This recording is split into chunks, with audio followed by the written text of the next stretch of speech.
Today on Drink While You Think, we're going to be talking about all things in the accounting ecosystem and the cool parts of being engaged in it. And maybe there's some not cool parts. Maybe who knows? Who knows? We'll talk about it all today on Drink While You Think.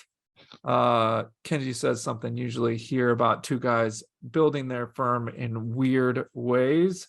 But it's a happy hour conversation. And since Kenji's out of town, I invited one of my friends, Steven Byler, who is one of the owners of Growth Labs, and to come talk to me because he happens to be somebody that I rely on in the accounting community to ping for advice and network with. So welcome to Drink While You Think, man. I think this is your first time. Yeah, thanks. Tell everybody a little bit about you, about Growth Lab, and most importantly, what are you drinking today? Oh yeah. Well, I'll start there because I got a Mayflower crispy business. It's been like summer here in New England. We're based up in Rhode Island, and so it's like 85 yesterday, and there was frost on my windows on Monday morning. So who knows what's going on there? But I figured a good it's a Kroll style ale. Figured I'd start there. No, thank you. I've been always loved listening to you and Kenji and the conversations on Drink While You Think, and looking forward to being here. But my business partner Dan and I started Growth Lab about 9 years ago, and I think we have both listened to Drink While You Think and really have enjoyed it. I think in part because we are trying to build an accounting firm in some funky ways and some interesting ways, and it's been great to get to know you and Kenji over the last 5-6 years, and looking forward to the conversation because the accounting community it does take a community. It takes a village to raise a family, right? It takes a community to grow a business. Oh, that's awesome. Well, I am drinking something called from Phase 3 Brewing Company. This is another that somebody in the accounting community sent us. This is the best part about, you should really do this for your guys' podcast, is get people to sponsor with beer. I'm just telling you, it's the best thing ever. This is a pressed Imperial Porter that Randy Crabtree sent. So cheers to the guys at Try Merit. It's a reserve. He knows I like porters and stouts. And so this is from Tugboat. Is the coffee brewery, and then the coffee partner, but then the brewery is Phase 3. So I'm gonna crack this and say cheers to you, man. There we go. Cheers. I gotta turn that around. There we go. Cheers.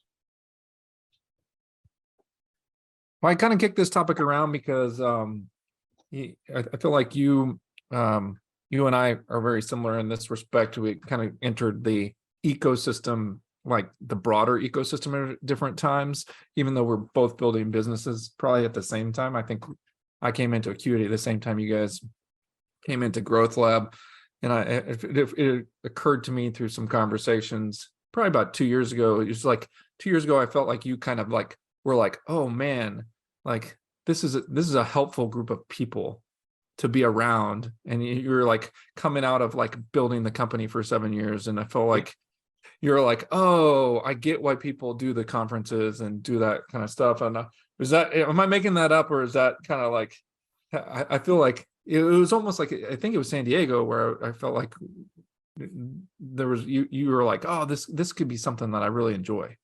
Yeah, it was. It was part of like coming out of COVID, because that was the first conference that we were at. Unfortunately, Dan couldn't make it to that one. I take it back, like even to a prior business. One of the things that we did was industry integration, kind of called it, right? And then it was less about building the relationships to help us build the business, but it was about being part of the industry, right? And you're right. For years, Dan and I were like turning around to the first acquisition that we did, and getting it straightened out. We had to do a lot of work on that, right? And it was coming out of COVID. We said, hey, we need to refocus. Both in terms of our growth as a company and our growth as individuals, right? Into like talking to our peers so that we can grow, but also just like being very open and sharing like what we've learned over the 8, 9 years of growing these businesses. And like you, we can't come at this not from a CPA standpoint, not from like starting with 2 customers and growing to 10 customers.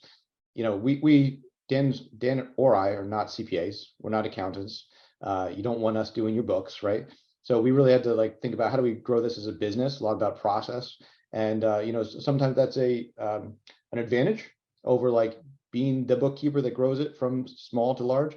And sometimes that's a disadvantage. But we basically said, hey, let's just get out there. Let's start talking. Let's be open. It's a new way of creating content as well for us as a firm.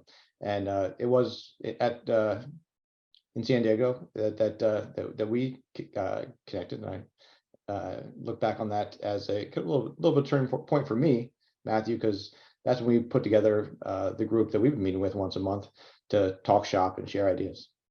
Yeah, and that kind of brings up like when people ask about this with me, I feel like there's lots of different aspects to this. I feel like you bring an interesting lens because you guys have like thrown kind of a conference, like when you guys did like you did the Appy Hour conference, right? I don't know if that was more Dan's thing or your thing, but like you guys were heavily involved with throwing a little conference.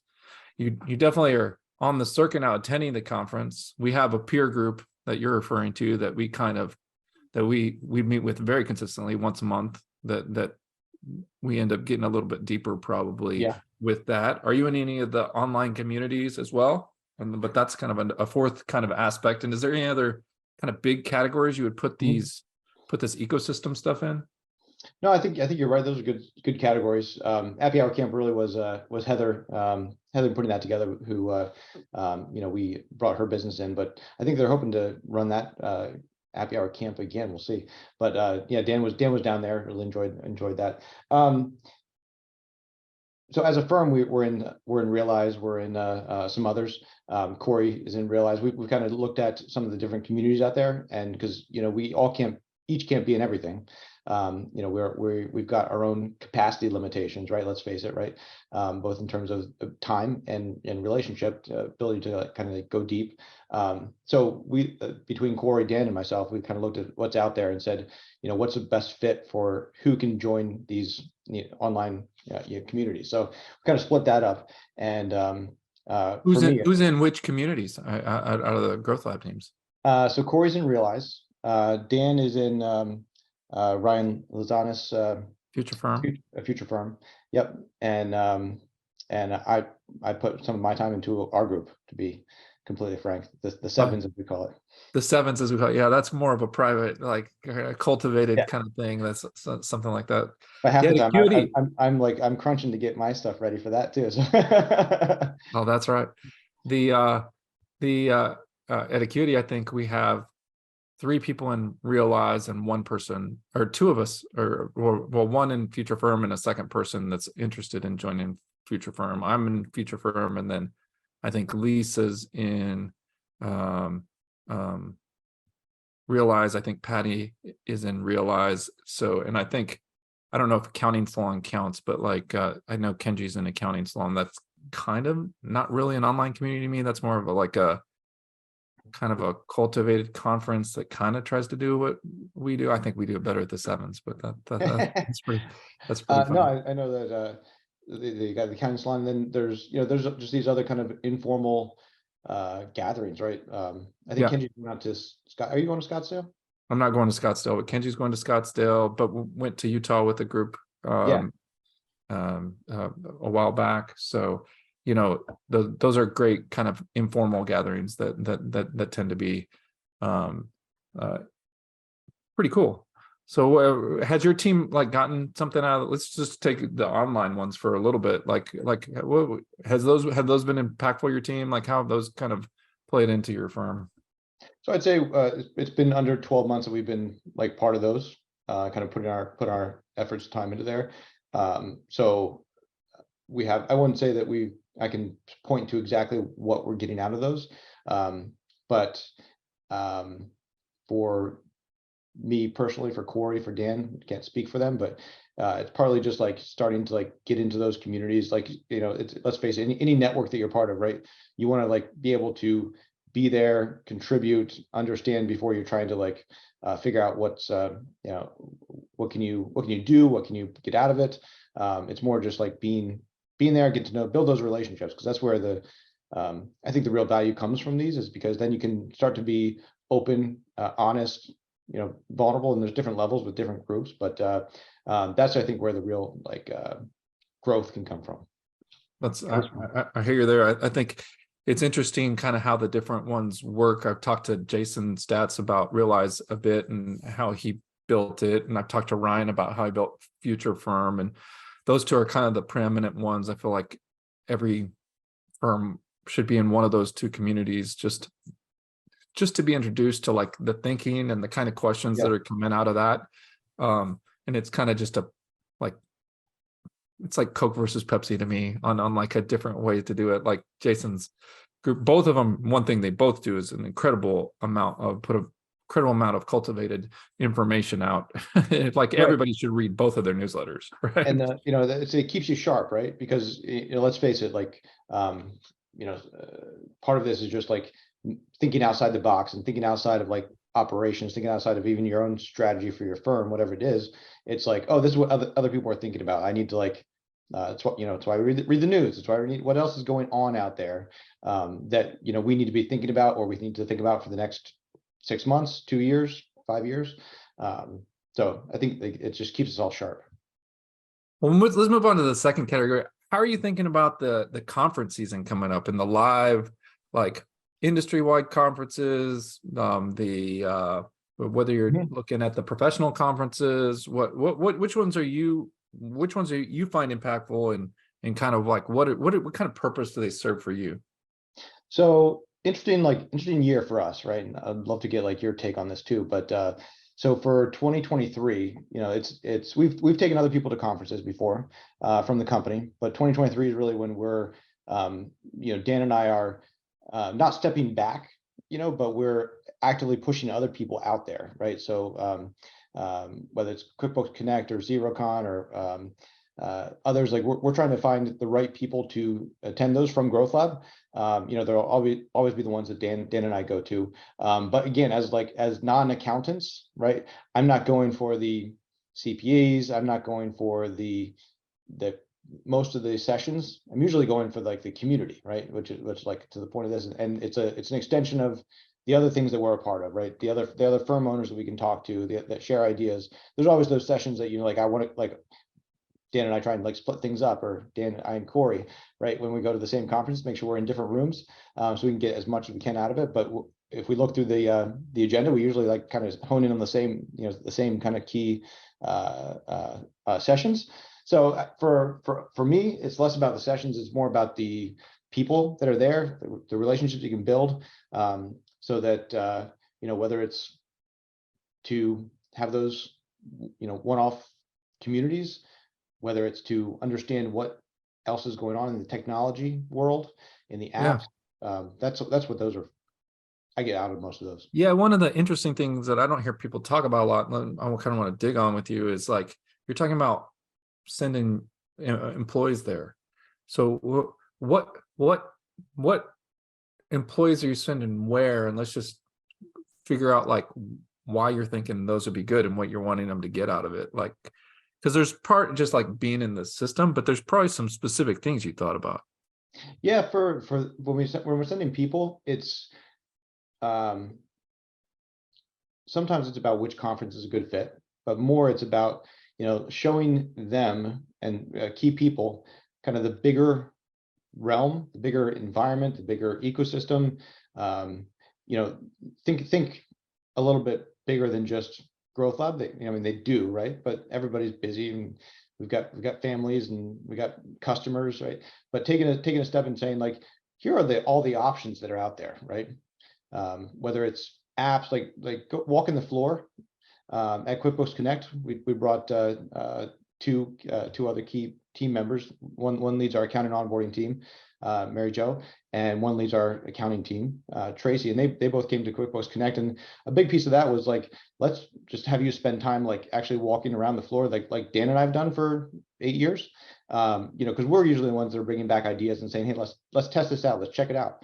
And that only goes a certain distance, right? You have to be the cheerleader, right? So part of it's like getting them into that ecosystem so they can be the cheerleader, because they're going to have more sway with their teams than Dan and I, in terms of like social capital and like driving it through the organization. So that's a big part of it.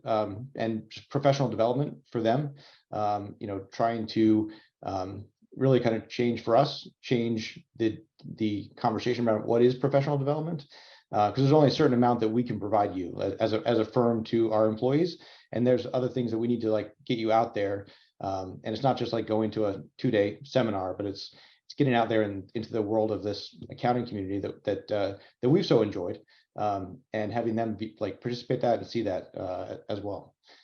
Yeah, for us it's been it's been similar, but like the biggest impact we've seen is first, people like to see the new technologies, but second, like creating relationships with our key stakeholders internally that drive those technologies and their support teams. Like people really getting face to face. Like so much is cloud now that like just that face to face time is super valuable, where they sit and they meet their CSR, right? And at the, like, oftentimes they're like, we've gotten big enough to where like the CSR is usually there at the booth and stuff like that. So like that part's been hugely impactful for us, especially those relationships help like with this shiny object stuff. It's like everybody wants to do the new tool, right? But there's value in like established support networks, established relationships. Like I get that there's some, if you just looked at features next to each other, but if you once you realize there's relationships involved and support, and that matters to our clients, like those aren't, like, it's hard to articulate to our clients, but being able to fix a problem really quickly like can help. Like we've seen people start turning the corner on that after they've gone to those conferences, and that's been really helpful for our teams, I think. I think that's totally true. And on the relationship piece, I mean, these apps, they're not like huge, humongous companies, right? They're often very accessible, right? They can be very transformative, but they're people behind it, and you go and like they broke their arm, or their kid's sick, or you just got to break bread with people, right? I mean, back from day one with Dan and I, like we didn't know each other from a hole in the wall. Sometimes people were like, "You guys like lifelong friends? Have you been like buddies from high school and started a company together?" Like, no, we met each other at a networking event, and kind of went from there. But we've always said, it's about breaking bread, right? And there was like a year there that like probably every other week, Dan and I were like in the office, and we'd make time to like go out for lunch, right? Because we didn't really know each other, let's be honest.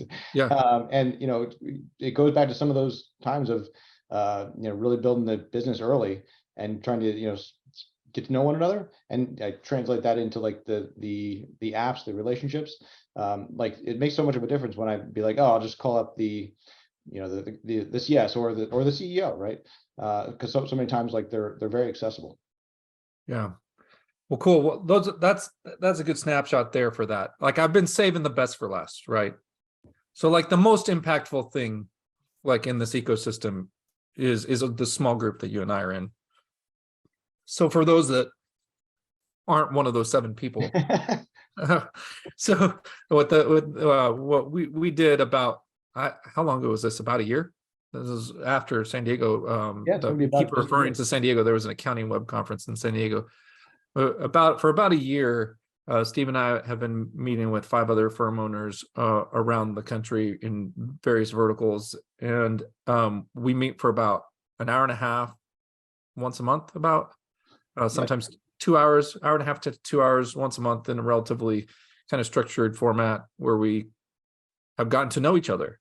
And for me, like, I think these are the kind of groups that have most impacted me throughout my career. I used to have one of these groups still with non-accounting firm owners that I've been a part of for like 8 years. That's been really helpful in kind of being just an entrepreneur.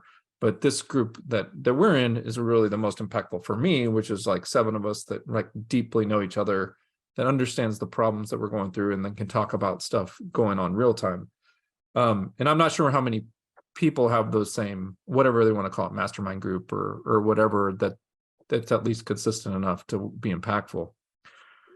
So, I mean, I don't want to ask you if that's the most impactful one for you too, but like the question I have is like what is it about that group for you that is like really helpful? Is it consistency, context, pattern? Like what is it?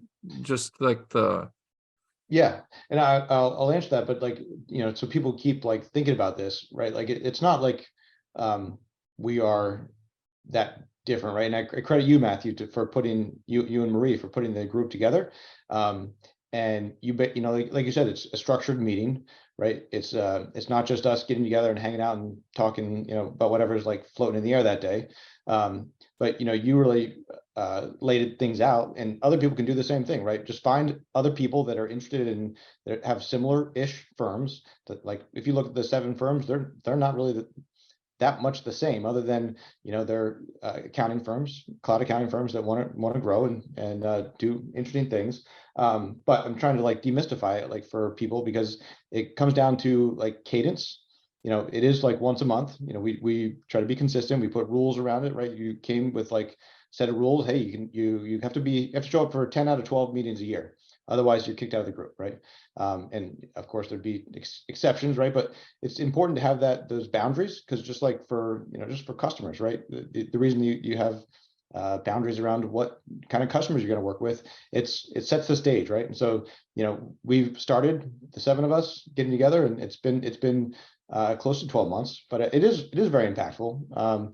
And for me, it's been, why has it been impactful? I would say it's been impactful because it really brings together the personal and business challenges of being a business owner.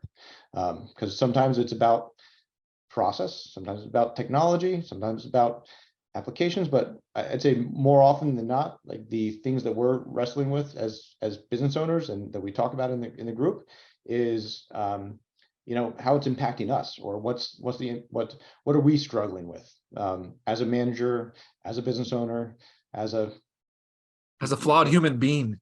like we're not perfect, right? Like people are like, forget that within our companies sometimes. Like, we make mistakes and we screw up stuff, and we don't answer. Like, so I mean, that's the beauty of it for me, is like, you can say, hey, this is happening and it's really pissing me off, or this is happening and I'm really frustrated by it, or I'm really down, or and part of what you did, and I credit you for putting it all together, but it's like, it's setting out here's the business challenges, here's the personal challenges over the next month, and we report back like what happened with that, right? And we put goals together. What are our targets, annual targets, and like monitor them every month, as well as month to month. Like, what are you looking to do in the next 4 weeks, right? On the business side, on the personal side, and it goes back to that cadence and that accountability. So I think that's a beautiful thing.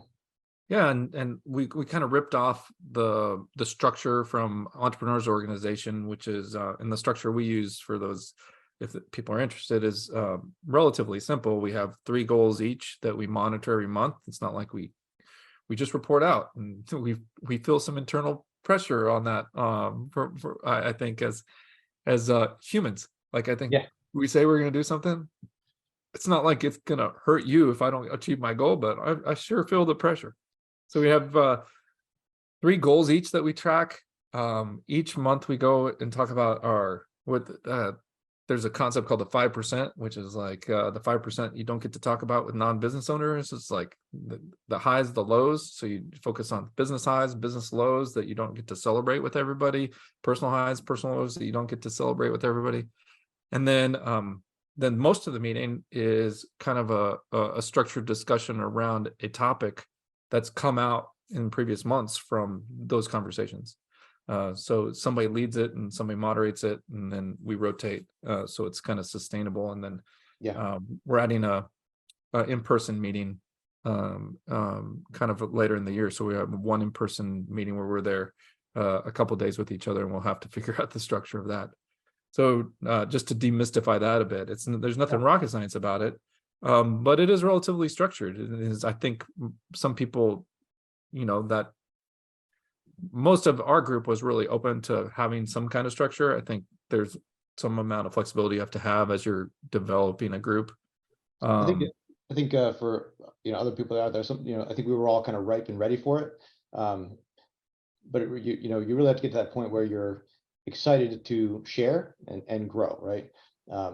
And this is a totally different topic, but think about the first time that you recorded a video, right? And I'm thinking about this because over the last 2 months, like I've gotten several of our team members to record their first video, right? And after the first one, they're like, "Oh, that didn't sound good." We recorded like 2 or 3 times, right? But at some point, they get to the place where I eventually got to, and was like, "I'm not going to prepare for this meeting, this video. Just tell me the topic 5 minutes in advance, 2 minutes in advance, and hit record." And if I need to do something about it, but it comes down to like being comfortable with where you're at, and being able to just kind of share, to know that we are all flawed. We're gonna make mistakes, but we're not going to grow if we don't understand what those mistakes are, identify what they are, and lean on the people around us to help us figure out how to overcome that. Yeah, I think that's been a key part for me, is like, I think there's a turning point in a group after a certain period of time where you're like, cut the bullshit. Like, we're not trying to impress each other. And that's where the power comes in. Like, that's where the value comes into me, is like, hey, we really fucked this up. And like, I'm worried about what's going to happen. And just having a good enough solid core of a group and enough foundation for everybody to say like, oh yeah, that happened to us in 2013, or some a lot of like, we have a lot of history in our group. We have a lot of older, more mature firms, I think, and that we have some newer firms and some but a great cross section of people. But I think the power from it for me came when people kind of just started cutting the bullshit. Mm-hmm. And we're like, hey, yeah, like, this is the real thing bugging me. This is the thing I really, and it's hard to say that to other people when you're like, yeah, this is what I don't understand right now. Like, I don't understand why this keeps happening at the firm, and then digging on it and sharing information and stuff like that. Yeah, it comes to a certain point where, I mean, I don't know everybody like but that well, but it comes to a certain point where you see their face and you can kind of like tell, like, behind the smile, or the, whatever, when we get on videos, like, you can kind of tell whether they're here or here or here, in terms of like that ups and down of a business owner. And I can kind of appreciate that, because we're always on that journey. That's awesome. There's one, I guess, one other category that I'd throw in here is in terms of community would be, for me, it's Dan, like my business partner. For you, Kenji, right? A lot of people are kind of out there on their own, and sometimes I like wonder how and if I would do it on my own, right? I know I wouldn't be here without like Dan, because he's more the visionary. I'm more the executor.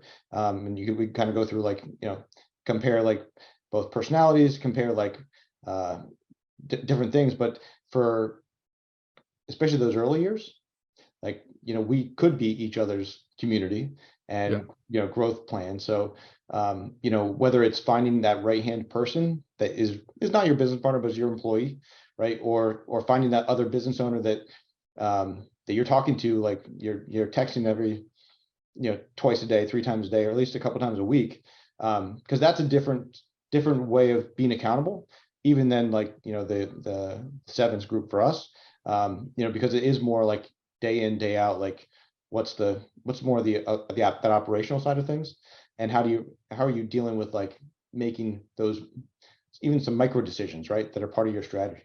Yeah, I think that's interesting, because like 3 of the folks in our group are solopreneurs. So they were like, they're the main person, they run everything, and they don't have a peer internally, really. So that's interesting to think about, because for me, that was a huge thing with getting started, was having a partner, and it's magnified now, with our partner set now expanding, like, we have a lot of people in the room that really can contribute and really challenge us in ways that Like I love that part of having like multiple business partners now.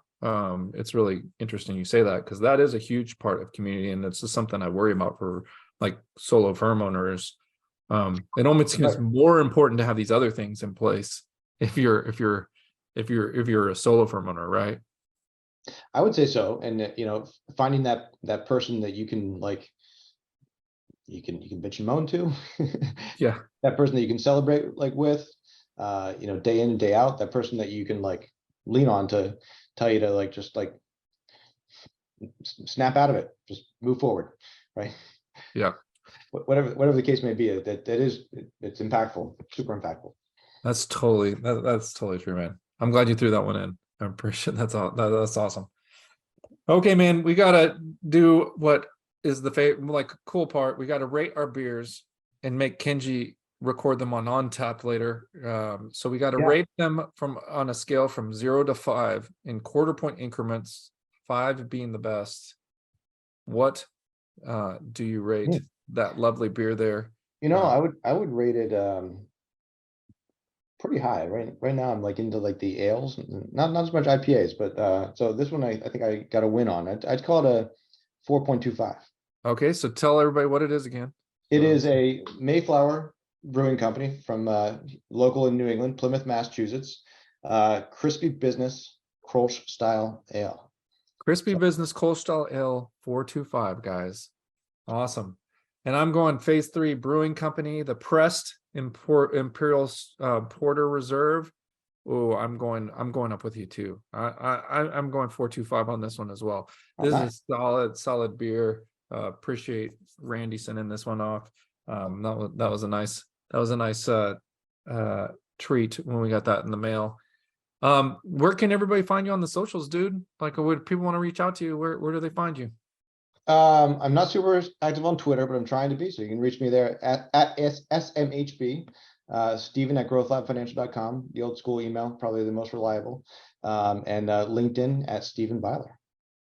Well, if you guys don't know Growth Lab or you don't know Steven, like you should be following them. They're doing some great stuff, particularly and kind of leading the industry on FaaS, which is how they productize finance as a service, which is just what really intrigued me about you guys initially out of the gate, and then everything I come to know about you since has been even better. But everybody should check these guys out. They're doing cool stuff. But that's all for today for Drink While You Think. Join us next week when our guest will be somebody else. That's more exciting. I can promise you it won't be as good as this, because Kenji will probably be back. Where is Kenji? Speaking of community, Kenji is on his speaking of communities, he's with his EO forum. So he has an entrepreneurs organization forum, and they do offsite retreats, and he is in the middle of Canada. No, he's in Canada on Vancouver Island. So he's in Vancouver Island in Canada, but he is traveling a bunch in the next couple of weeks. So yeah, we can't get much further than that in yeah, you can't Vancouver Island to Georgia. Yeah, that's a ways away from here. So he's in a different time zone. So I think it's too early for him to drink, believe it or not. So it's always 3 o'clock somewhere. Awesome. Cool. Thank you, Matthew. It's fun, always a pleasure, and appreciate it. Cheers, man. Cheers.